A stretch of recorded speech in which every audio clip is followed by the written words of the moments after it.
السلام علیکم فرینڈز، آج کا ہمارا لیکچر نمبر 3 پاکستان افیئر کا یہ جو سوال ہے CSS 2015 میں بھی آ چکا ہے جی۔ سب سے پہلے کویسچن ریڈ کرتے ہیں۔ کویسچن کیا ہے؟ Sir Syed Ahmad Khan was in no way pro British, agree یا disagree, answer your question with arguments. سوال یہ ہے کہ سر سید احمد خان کیا انگریزوں کے، کیا برطانیہ کے حامی تھے؟ ایگری یا ڈس ایگری، کیا آپ اس بات سے متفق ہیں یا غیر متفق ہیں؟ اگر متفق ہیں تو تب بھی آرگومنٹس کے ذریعے بتائیں کہ آپ اس کے ساتھ کس لحاظ سے متفق ہیں، اور اگر آپ اسے ڈس ایگری کرتے ہیں تو یہ بھی بتائیں کہ ڈس ایگری کیوں کرتے ہیں جی۔ یہ ہمارا سوال ہے جی۔ سب سے پہلے ہم بات کرتے ہیں ڈاکٹر حفیظ ملک نے سر سید کے بارے میں کیا کہا جی۔ وہ کہتا ہے sir Syed Ahmad Khan was neither a politician nor a political leader. جو سر سید احمد خان تھے نا، وہ نہ ہی کوئی سیاسی لیڈر تھا اور نہ ہی سیاستدان تھا۔ سر سید احمد خان صرف اور صرف ایک سوشل ریفارمر تھا، یعنی کہ سوسائٹی کو بہتر کرنے والا تھا۔ And his panacea for all ills of his community were education, اور وہ یہ سمجھتا تھا کہ اس معاشرے میں مسلمانوں کے اندر جتنی بھی بیماریاں پائی جاتی ہیں، کیا مطلب مسلمان صرف اور صرف جس کی وجہ سے مسلمانوں کا ڈاؤن فال ہے وہ صرف اور صرف ایجوکیشن ہے، یعنی کہ اس کے مطابق اگر مسلمانوں کو ایجوکیشن دے دی جائے تو وہ ہندوؤں کا مقابلہ کر سکتے ہیں جی۔ انہیں جابز ملیں گی، انہیں بہتر ایجوکیشن، بہتر ہاسپٹل وغیرہ کی رہنمائی اور زندگی گزارنے کے بہتر طریقے انہیں میسر ہوں گے اگر انہیں ہم ایجوکیشن دیتے ہیں جی۔ اسی بات پر ایک اور کوٹیشن کر رہے ہیں جی، جواہر لال نہرو جو کہ انڈیا کا فارمر پرائم منسٹر بھی رہ چکا ہے، وہ کہتا ہے کہ سر سید کا بیسک مقصد مسلمانوں کے عقائد پر حملہ کرنا نہیں تھا۔ جواہر لال نہرو کے مطابق سر سید کا جو مقصد تھا کہ مسلمانوں کو جو نئی تعلیم ہے جو برطانیہ کی طرف سے دی گئی ہے اسے روشناس کروانا ہے اور ان کے دل میں برطانیہ کے لیے محبت پیدا کرنا ہے۔ اگر مسلمانوں کے دلوں میں برطانیہ کے لیے جتنی زیادہ محبت ہوگی انہیں اتنی زیادہ فیسیلیٹیشن زیادہ ملیں گی، جابز ملیں گی، ہاسپٹل کی ریکوائرمنٹس ملیں گی، اور اس کا یہ بھی مقصد تھا کہ جو برطانیہ کی تعلیم ہے نا اس کو مذہب کے ساتھ ملا دیا جائے۔ وہ جو پرانا طریقہ کار مسلمانوں میں تعلیم کا تھا وہ اس کے سخت خلاف تھا سر سید۔ وہ چاہتا تھا کہ مسلمانوں کو نئی تعلیم دی جائے جس سے وہ ٹیکنیکل ایجوکیشن سیکھ سکیں مذہب کے ساتھ ساتھ۔ جواہر لال نہرو کے ہی مطابق وہ کسی طور پہ بھی علیحدہ ریاست کا حمایتی نہیں تھا، وہ صرف اور صرف نئی ایجوکیشن کا حمایتی تھا۔ اور سر سید کے نزدیک کوئی ہندو ہو کوئی مسلمان ہو اس سے فرق نہیں پڑتا۔ فرق کس سے پڑتا ہے جی؟ اس کے پاس کتنی نئی ایجوکیشن ہے، کیونکہ جو برطانیہ نے نوکریاں دینی ہیں، جو جابز دینی ہیں، انہوں نے یہ دیکھ کے نہیں دینی کہ یہ ہندو ہے یا مسلمان ہے یا کرسچن ہے۔ اس نے دیکھنی ہے کہ اس نے ہمارا قانون کتنا پڑھا ہوا ہے، ہماری ایجوکیشن کتنی حاصل کی ہوئی ہے۔ یہ الفاظ ہیں Jawahar Lal Nehru former prime minister of India کے۔ یہ تو دو تھے کہ جو میں نے ڈاکٹر حفیظ ملک اور جواہر لال نہرو جو کہ فارمر پرائم منسٹر تھا انڈیا کے، اس کے کوٹیشن بتایا، اقوال ذریعہ بتائے اباؤٹ سر سید احمد خان۔ اب اس کا باقاعدہ آغاز کرتے ہیں اس لیکچر کا۔ سر سید احمد خان کا سب سے پہلے انٹروڈکشن دیکھتے ہیں۔ جو جنگ آزادی ہوئی تھی نا 1857 کی، اس نے مسلمانوں پر بہت ہی گہرے اثرات چھوڑے۔ 1857 کی جنگ آزادی کے بعد برطانیہ نے صرف اور صرف ایک ہی ذہن بنا لیا، اور ان کے ذہن میں یہ تھا کہ مسلمان ہی وہ لوگ ہیں جو رسپونسیبل ہیں اینٹی برٹش ریبیلین۔ کیا مطلب؟ یعنی کہ برطانیہ کے خلاف بغاوت کرنے والے صرف اور صرف مسلمان ہیں، اور ان مسلمانوں کے ذہنوں میں برطانیہ کے خلاف مطلب کہ ان کا جو برطانیہ کے خلاف ذہن بن رہا ہے نا وہ صرف اور صرف ان کے عقائد کی وجہ سے بن رہا ہے، مسلمان ہونے کی وجہ سے، اگر ہندو ہے تو ہندو ہونے کی وجہ سے بن رہا ہے۔ یہی وجہ ہے کہ انہوں نے جنگ آزادی 1857 کے بعد مسلمانوں کے لیے بہت زیادہ پنشمنٹ، رuthless پنشمنٹ کا اناؤنس کیا کہ مسلمانوں پہ کو سزا دی جائے، اور انہیں اس طرح کی سزائیں دی جائیں مسلمانوں کو تاکہ یہ آئندہ برطانیہ کے خلاف اٹھنے کا سوچ بھی نہ سکیں۔ تو اس کا مطلب یہ ہوا کہ جیسے ہی جنگ آزادی 1857 ہوئی اس کے اثرات تو مسلمانوں پر چھوڑے اور برطانیہ مسلمانوں کے سخت خلاف ہو گیا، اور خلاف ہونے کے بعد انہوں نے مسلمانوں کو جابس آفر کرنا بند کر دی، مسلمانوں کو پنشمنٹ سٹارٹ کر دی، مسلمانوں کو مارنا شروع کر دیا، پھانسیاں دینا شروع کر دی۔ اور سر سید احمد خان کا یہی مقصد تھا کہ جو مسلمانوں کو سزائیں مل رہی ہیں، ان سے نوکریاں چھین لی گئی ہیں، انہیں واپس دلائی جائے۔ اور وہ واپس کیسے ملیں گی؟ اگر ان کے دلوں میں برطانیہ کی محبت پیدا کر دی جائے، اگر انہیں نئی تعلیم سے روشناس کروا دیا جائے تو انہیں وہ جابس واپس مل جائیں گی۔ اور اگر یہ برطانیہ کے حمایتی بن جاتے ہیں، برطانیہ کے قانون بولنے شروع کر دیتے ہیں، اگر ان کی تعلیم کو اپنے مدرسوں میں نافذ کر لیتے ہیں تو انہیں جابس مل جائیں گی اور یہ ہندوؤں کے صف بہ صف کھڑا ہو سکتے ہیں۔ نیکسٹ ہیڈنگ ہمارے پاس کنڈیشنز آف مسلم آفٹر 1857 کہ مسلمانوں کی 1857 کی جنگ آزادی کے بعد حالات کیسے بن گئے جی۔ سب سے پہلی بات کہ انہوں نے مسلمانوں کے پاس کچھ شاہی ریاستیں تھیں، وہ ساری کی ساری سنیچ کر لی اور ان پر اپنی حکومت قائم کر دی۔ اور خالی حکومت ہی قائم نہیں کی، اپنا قانون بھی نافذ کر دیا۔ قانون نافذ کرنے کے ساتھ ساتھ انہوں نے اپنی تعلیمی پالیسیاں بھی مسلمانوں پہ نافذ کر دی۔ اور انہوں نے جو سب سے بڑا کام کیا نا برطانیہ والوں نے، انہوں نے کہا جی آئندہ کے بعد بر صغیر میں عربی نہیں پڑھائی جائے گی، فارسی نہیں پڑھائی جائے گی، اور باقی انہیں جو دین کی تعلیم نہیں دی جائے گی۔ اور انہوں نے کہا جی مسلمان بجائے فارسی بولنے کے، عربی بولنے کے، اردو بولنے کے، انگلش بولیں گے۔ 1835 میں انگلش کو آفیشیل لینگویج بھی قرار دے دیا گیا جی۔ مسلمانوں کو ان کی مذہبی تعلیم سے نکال کر انہیں ویسٹرن تعلیم دی جائے گی، انہیں ماڈرن تعلیم سکھائی جائے گی۔ جبکہ مسلمانوں کو تو صرف ایک ہی تعلیم آتی تھی مذہب کی، وہ صرف اور صرف مذہب کو جانتے تھے، وہ برطانیہ کی نہ نئی پالیسیوں کو جانتے تھے، نہ ان کے قانون کو جانتے تھے، نہ ان کی ایجوکیشن کو جانتے تھے۔ اسی لیے برطانیہ والوں نے انہیں جاب سے اور باقی فیسلٹیز آف لائف سے محروم رکھا۔ اور اسی کے تحت برطانیہ نے ایک منصوبہ بنا لیا کہ مسلمانوں کو ان کے عروج کی بجائے زوال کی طرف لے کے جایا جائے اور جتنی کوشش ہو سکے بر صغیر سے مسلمانوں کا خاتمہ کر دیا جائے۔ اس کے بعد جو ہمارے پاس ہیڈنگ ہے وہ ہے سر سید ٹاسک۔ آگے جو ہمارے پاس ہیڈنگ ہے سر سید ٹاسک، اس میں جمیل احمد اپنی کتاب 100 گریٹ مسلم یعنی کہ 100 عظیم مسلمانوں میں سر سید احمد خان کا ذکر کرتے ہوئے کہتے ہیں جی یہ اس دور کی پیدائش ہے، یعنی کہ سر سید احمد خان ایک ایسے دور میں پیدا ہوا جب ایک بادشاہ کو رخصت کر دیا جاتا تھا اور دوسرے کو بادشاہ بنا دیا جاتا تھا۔ اور سر سید احمد خان وہ کہتا ہے جی ایک ایسی شخصیت ہے جس نے ایک گلوریس پاسٹ کو، اچھے دنوں کو انسرٹن فیوچر یعنی کہ غیر یقینی مستقبل کے ساتھ جوڑ دیا تھا۔ تو ان سمپل ورڈز ان لائن کا مطلب یہ ہوگا کہ سر سید احمد خان ایسے دور میں پیدا ہوا جب مسلمانوں کا ڈاؤن فال ہو رہا تھا اور برطانیہ کا عروج ہو رہا تھا، اپ فال ہو رہا تھا۔ مسلمان زوال پذیر ہو رہے تھے اور جو برطانیہ تھا وہ عروج میں جا رہا تھا۔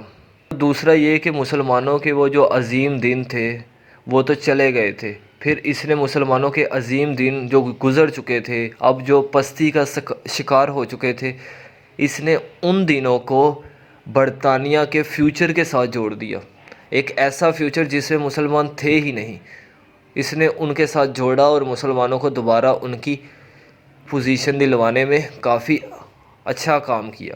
یہ کہنا ہے جمیل احمد کا، جو اس نے کہا جی 100 گریٹ مسلمز کتاب میں جی۔ سر سید احمد خان 17 اکتوبر 1817 میں دہلی میں پیدا ہوئے اور سٹارٹنگ میں ایک سول سرونٹ تھے آپ، اور آپ نے جب 1857 کی جنگ آزادی دیکھی، یہی آپ کی زندگی میں بدلاؤ لانے کا سبب بنا۔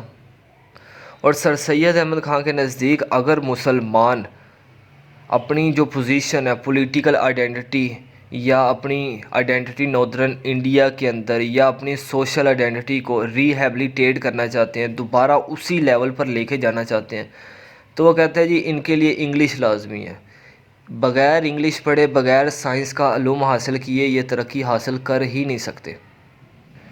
اور اسی کے نزدیک اگر انگلش نہیں پڑھیں گے، اگر سائنس کا علم نہیں حاصل کریں گے، اگر برطانیہ کا قانون نہیں حاصل کریں گے، اگر برطانیہ کی ایجوکیشن کو حاصل نہیں کریں گے، اگر برطانیہ کے قانون کو ایکسیپٹ نہیں کریں گے، تو آپ اپنی سیاسی اور معاشرتی جو نظام مسلمان کھو چکے ہیں اس کو واپس حاصل نہیں کر سکتے، ایسا کہنا تھا سر سید احمد خان کا۔ دیکھتے ہیں کہ سر سید احمد خان کا جو رول ہے ایجوکیشنل ڈیولپمنٹ میں وہ کیسا ہے جی۔ سر سید نے مسلمانوں کو تعلیم دینے کے لیے کون کون سے منصوبے جوڑے یا منصوبے بنائے یا کون کون سے ادارے بنائے، انسٹیٹیوٹ بلڈ کیے۔ ان کا جو مسلمانوں کے لیے ادارے بنانا، مسلمانوں کی تعلیم کی بات کرنا، مسلمانوں کی نوکریوں کی بات کرنا، مسلمانوں کو ان کا کھویا ہوا مقام واپس دلانے کی بات کرنا، یہ ساری باتیں ایک ہی بات کو شو کرتی ہیں کہ سر سید احمد خان کسی طور پر بھی انگریزوں کے حمایتی نہیں تھے۔ یہ صرف اور صرف مسلمانوں کی خوشحالی چاہتے تھے، مسلمانوں کی ترقی چاہتے تھے، اور ان کے نزدیک مسلمانوں کی ترقی اور جو خوشحالی تھی وہ صرف اور صرف مسلمانوں کو برطانیہ کی تعلیم سے روشناس کروانا ہی تھا۔ سب سے پہلے بات کرتے ہیں ان کا پوائنٹ جو ہے فارسی مدرسہ مراد آباد۔ انہوں نے مراد آباد میں فارسی مدرسہ بنایا جو 1859 میں بنا، اور اس میں سر سید احمد خان نے اپنے پوائنٹ کو جو اجاگر کیا تھا کہ مسلمانوں کو کیا کیا تعلیم دینی چاہیے، اس مدرسے میں پڑھائی جاتی تھی، اور اس مدرسے میں دینی تعلیم کے ساتھ ساتھ انگلش بھی پڑھائی جاتی تھی۔ اس کے بعد انہوں نے سائنٹیفک سوسائٹی بنائی۔ تو ایک عبدالحامد ایک ہسٹورین ہے سر سید احمد خان کے دور کا ہے، جب اس نے انگلینڈ کو وزٹ کیا تو وہ انگلینڈ میں اپنی سپیچ میں کہتا ہے کہ بر صغیر میں صرف ایک ہی ادارہ ہے سائنٹیفک سوسائٹی جو مسلمانوں کو انگریزوں کی تعلیم سے روشناس کروا رہا ہے۔ 1860 میں سر سید احمد خان کو مراد آباد چھوڑ کے غازی پور آنا پڑا۔ جب یہ مراد آباد چھوڑ کے غازی پور میں آئے تو انہوں نے ایک پرنٹنگ پریس بھی بنایا 1862 میں، جس میں انگریزوں کی کتابیں چھاپی جاتی تھی۔ انہوں نے 1863 میں 1863 میں ایک انگلش میڈیم اسکول بنایا، اور 1864 میں سائنٹیفک سوسائٹی بنائی۔ جو سائنٹیفک سوسائٹی تھی نا وہ غازی پور میں بنی تھی اور 9 جنوری 1864 میں بنی تھی۔ بعد میں اس سائنٹیفک سوسائٹی کو علی گڑھ کی طرف شفٹ کر دیا گیا تھا۔ اس سائنٹیفک سوسائٹی کا کام صرف یہ نہیں تھا کہ انگلش کی کتابیں چھاپ دینا، پرنٹنگ پریس کا کام کر دینا، انگلش اسکول کے لیے کتابوں کی پبلشمنٹ کرنا۔ اس سائنٹیفک سوسائٹی کا یہ بھی کام تھا کہ جو برطانیہ کا قانون تھا، جو برطانیہ کی طرف سے ان کے لیے حکم آتے تھے، انہیں اردو میں ٹرانسلیٹ کر کے مسلمانوں کو دے دینا تاکہ عام فہم مسلمان بھی اس کو سمجھ سکے۔ تو ان سمپل ورڈز یہ جو سائنٹیفک سوسائٹی ہے نا، یہ ایک ٹرانسلیشن کا بھی ذریعہ تھی مسلمانوں اور انگریزوں کے درمیان۔ پھر سر سید نے وکٹوریہ اسکول غازی پور بنایا، اور اس اسکول میں عربی، اردو، انگلش، فارسی اور سنسکرت پڑھائی جاتی تھی۔ یہاں سے اندازہ لگا سکتے ہیں کہ جو برطانیہ انہوں نے عربی، فارسی اور سنسکرت وغیرہ زبانوں پہ پابندی لگا دی تھی، اردو پہ بھی اور ہندی پہ بھی پابندی لگا دی تھی، لیکن سر سید نے جو وکٹوریہ اسکول غازی پور میں 1864 میں بنایا تو اس میں انگلش، اردو، عربک، پرشین اور سنسکرت یہ ساری زبانیں پڑھائی جاتی تھیں۔ تقریباً 5 زبانیں ہیں یہ۔ پھر سر سید احمد خان نے علی گڑھ انسٹیٹیوٹ گزٹ بنایا۔ یہ جو علی گڑھ انسٹیٹیوٹ، جب آپ یہ علی گڑھ میں اسٹے کیا ہوا تھا سر سید احمد خان نے، تو یہ جو علی گڑھ انسٹیٹیوٹ ہے یہ ایک گزٹ، ویکلی گزٹ چھاپتا تھا، پبلش کرتا تھا۔ ہم کہہ سکتے ہیں کہ ایک ویکلی میگزین چھپتی تھی تو اسے اس وقت میں گزٹ کہا جاتا تھا۔ اس گزٹ میں ہوتا کیا تھا؟ اس گزٹ میں ماڈرن جو ایجوکیشن ہے اس کے بارے میں بتایا جاتا تھا، ماڈرن سائنس کے بارے میں بتایا جاتا تھا، فزیکل سائنس کے بارے میں بتایا جاتا تھا۔ اس میں ایڈوانس میتھمیٹکس پڑھائی جاتی تھی اسی علی گڑھ انسٹیٹیوٹ گزٹ میں جو ویکلی چھپتا تھا۔ پھر آ گیا تہذیب الاخلاق۔ تہذیب الاخلاق یہ سر سید کی ایک میگزین ہے جو 24 دسمبر 1876 میں پبلش ہوئی۔ اس میگزین میں انہوں نے فزیکل سائنس، میتھ اور جو ماڈرن سائنس تھی اس کی تعلیم تو دی ہی دی، اور ساتھ میں اس نے وہ بندوں کا ذکر کیا، اس دور کے ان جو لیڈر حضرات تھے ان کا ذکر کیا جو سر سید کے پوائنٹ سے ایگری تھے کہ ہاں مسلمانوں کو نیو ایجوکیشن دینی چاہیے، ہاں مسلمانوں کو نئی تعلیم اس لیے دینی چاہیے تاکہ وہ اپنا کھویا ہوا مقام دوبارہ حاصل کر سکیں۔ یہ جو میگزین ہے نا 2 زبانوں میں چھپی تھی، ایک انگلش میں اور ایک اردو میں۔ اور اس وقت کے جو علماء کرام تھے جو کسی بھی مکتبہ فکر سے تعلق رکھتے تھے، انہوں نے تہذیب الاخلاق پڑھنے سے مسلمانوں کو سختی سے منع کر دیا۔ سر سید احمد خان کا جو نظریہ تھا نیو ایجوکیشن کا، انہوں نے نگلیکٹ کر دیا اور انہوں نے کہا جی مسلمانوں کو نئی تعلیم کی ضرورت نہیں ہے۔ سر سید احمد خان نے ایک کالج بنایا جس کا نام ہے MAO college, Mohammedan Anglo oriental college. یہ بھی علی گڑھ میں بنایا تو سر سید نے تھا اس کا، لیکن جو افتتاح ہوا نا وہ جنوری 1877 میں ہوا تھا، اور جو اس کا افتتاح ہے نا سر سید نے، جو برطانیہ کا ایک وائسرائے تھا جس کا نام تھا لارڈ لیٹن، اس سے اس کا افتتاح کروایا۔ اور اس کالج میں مسلمانوں نے باقاعدہ تعلیم کا آغاز کر دیا۔ جو وہ مسلمان جو پہلے اس تعلیم کے سخت خلاف تھے، سر سید کے کہنے پہ انہوں نے اس کالج میں ایڈمیشن لیا، اور برِ صغیر میں یہی وہ کالج تھا جس میں صرف مسلمان حضرات پڑھتے تھے جی۔ اور اس کالج میں خالی سر سید ہی نہیں تھا، اس کالج میں مولانا شبلی، نواب محسن الملک، مولانا ظفر علی خان، مولانا محمد علی جوہر، اس جیسے کئی حضرات ہیں جو اس کالج سے منسلک رہے تدریسی نظام سے، یعنی کہ یہاں پہ ایز اے ٹیچر بن کے پڑھاتے رہے۔ تو یہ وہ سارے انسٹیٹیوٹ تھے جو سر سید احمد خان نے بنائے تھے مسلمانوں کو انگریزوں کی تعلیم سے روشناس کروانے کے لیے۔ نیکسٹ سلائیڈ میں بات کرتے ہیں سر سید احمد خان کی ایکٹیویٹیز کے بارے میں۔ تو سر سید احمد خان کی ایکٹیویٹیز کون کون سی تھی؟ سب سے پہلے بات کریں گے پولیٹیکل ایکٹیویٹیز۔ سر سید احمد خان کے نزدیک ایک پوائنٹ تھا کہ اگر مسلمانوں اور برطانیہ کے درمیان اسی طرح جنگ چلتی رہی، مسلمان برطانیہ والوں کو برا بھلا کہتے رہے اور برطانیہ والے مسلمانوں کو برا بھلا کہتے رہے، تو اس کا نقصان یہ ہوگا کہ جو ہندو ہے وہ برطانیہ کے زیادہ قریب ہو جائیں گے، جس کی وجہ سے مسلمانوں کو فیسیلیٹیز نہیں ملیں گی۔ کیا مطلب؟ مسلمانوں اور برطانیہ کی جو جنگ ہے نا، اس میں فائدہ جو ہوگا وہ ہندوؤں کا ہو جائے گا۔ اس کے بعد اس نے ایک رسالہ لکھا، پمفلٹ لکھا، جس کا عنوان یہ تھا causes of the Indian revolt. کیا مطلب؟ یہ رسالے کا نام کیا تھا جی؟ Causes of the Indian revolt, کے جو 1857 کی جنگ آزادی میں برطانیہ کے خلاف بغاوت کی گئی تھی، اس پر یہ رسالہ لکھا گیا تھا۔